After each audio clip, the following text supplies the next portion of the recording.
तो आज ध्यान के बारे में थोड़ा-सा मैं और बोलना चाहूँगा क्योंकि कुछ कमेंट्स आए। तो कुछ प्रश्न हैं दोस्तों के। तो एक तो ये कि ध्यान में कि बहुत अच्छा लगता था, अच्छी तरंग आती थी शरीर में और कुछ दिनों से बंद हो गई। तो अब क्या करें?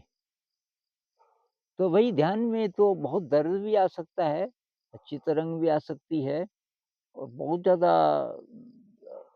दुःख भी आ सकता है। दुःख मतलब बहुत ज़्यादा कष्ट आ सकता है, कुछ भी हो सकता है। ध्यान इसके लिए नहीं है कि अच्छी तरंग आएगी, प्लेज़र के लिए नहीं है। और ये बहुत लंबी यात्रा है, इसमें मतलब उतार-चढ़ाव चलते रहेंगे। कभी बहुत अच्छा लग रहा है, कभी बहुत दर्द हो रहा है, कभी तो ये शुद्धिकरण हो रहा है शरीर का। ये ऐसे है कि जैसे कोई बहुत बड़ा मान लीजिए मटका है और उसमें पानी है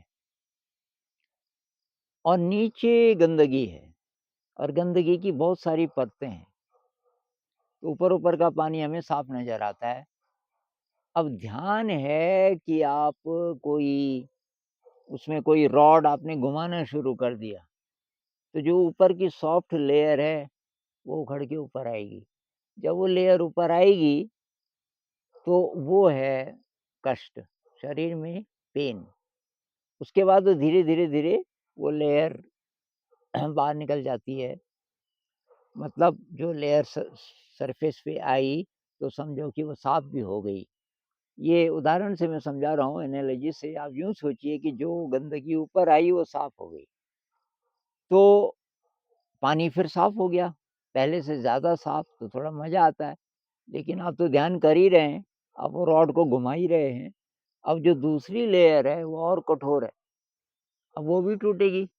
वो जब ऊपर आएगी तब बहुत ज़्यादा दुःख दर्द हो सकता है। तो ये लगातार चलता ही रहेगा जब तक कि हम काफ़ी शुद्ध नहीं हो जाते। जब बहुत शुद्ध हो जाएँगे तब ऐसा हो सकता है कि जो अच्छी तरंग है वो थोड़ा बहुत है ही, क्योंकि गंदगी काफ़ी साफ़ हो गई। तो ये कई-कई सालों बाद, और कोई पहले से तैयार है तो हो सकता है कि उसका जल्दी भी, लेकिन ये हमारा उद्देश्य नहीं होना चाहिए कि इससे प्लेज़र मिले। तो एक बात तो ये। और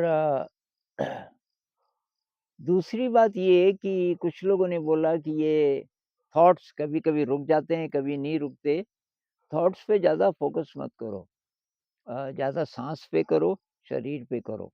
जब बहुत हाई एनर्जी हो तब बीच-बीच में ट्राई कर सकते हो। लेकिन उसके लिए बहुत ज़्यादा एनर्जी चाहिए थॉट्स के साथ काम करने के लिए। तो उसको बिल्ड करने के लिए, एनर्जी को बढ़ाने के लिए शुरुआत आप कीजिए साँस से और शरीर से। और बैठकर जितना कर सकें बहुत बढ़िया, लेकिन माइंडफुलनेस, काम करते समय माइंडफुलनेस वो है बहुत ज़्यादा इम्पोर्टेंट। सारे दिन हम जो-जो चीज़ें करते हैं, उसको माइंडफुली करें। माइंडफुली का मतलब ये नहीं कि विचार नहीं आएँगे, विचार आते रहेंगे पर हमको शरीर महसूस होता रहे, साँस महसूस होता रहे। बहुत सारे लोग क्या करते हैं कि बैठ के तो कर लेते हैं ध्यान, बाकी टाइम ध्यान नहीं रखते।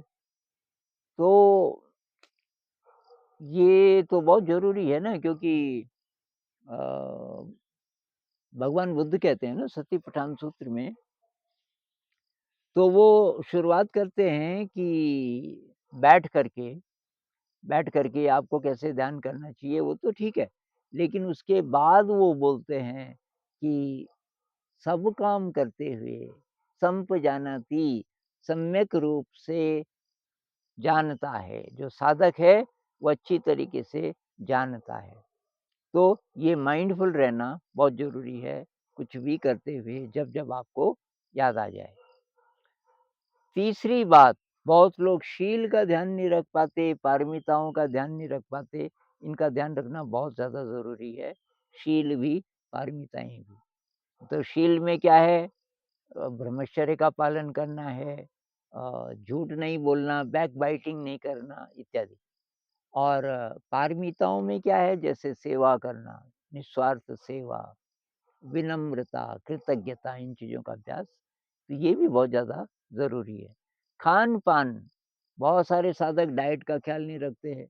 प्रोसेस्ड फूड मत खाओ, बेकरी की चीज़ें मत खाओ।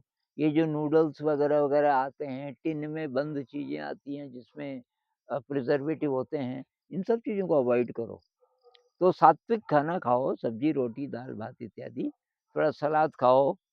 दूध अगर आपको पता है कि अच्छा दूध है, आपके सामने कोई निकाल रहा है गाय का, भैंस का दूध, वो तो ठीक है, नहीं तो पैकेट वाला दूध पे कोई विश्वास नहीं है मेरा तो, क्योंकि उसमें प्रिज़र्वेटिव बहुत प्रकार के होते हैं।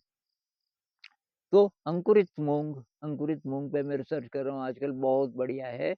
और वो कमी को भी पूरी कर देता है कई चीज़ों की, जैसे विटामिन बी 12 की कमी जो दूध वगैरह में होता है ना, और ये नॉन-वेज में होता है विटामिन बी 12। तो जैसे वीगन लोग ना तो दूध पीते, ना वो नॉन-वेज खाते, तो अंकुरित मूँग बहुत बढ़िया है। ये दूध का भी विकल्प हो सकता है आपके लिए।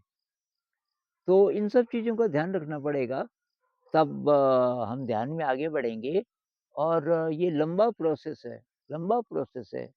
बुद्ध तो कहते हैं कि अगर आपको थोड़ा-थोड़ा रस आना शुरू हो गया, तो 7 लाइफ़ टाइम और लगेंगे अब, आपको अरहंत होने तक। अरहंत का मतलब फुल्ली रियलाइज़्ड। तो इन सब चीज़ों का ध्यान रखना बहुत ज़्यादा ज़रूरी है। कुछ बातें बाद में करेंगे, आज थोड़ा बारिश का मौसम है, थोड़ी-थोड़ी बूँदें गिरनी शुरू हो गई। तो इस विषय में कुछ और बातचीत फिर करेंगे।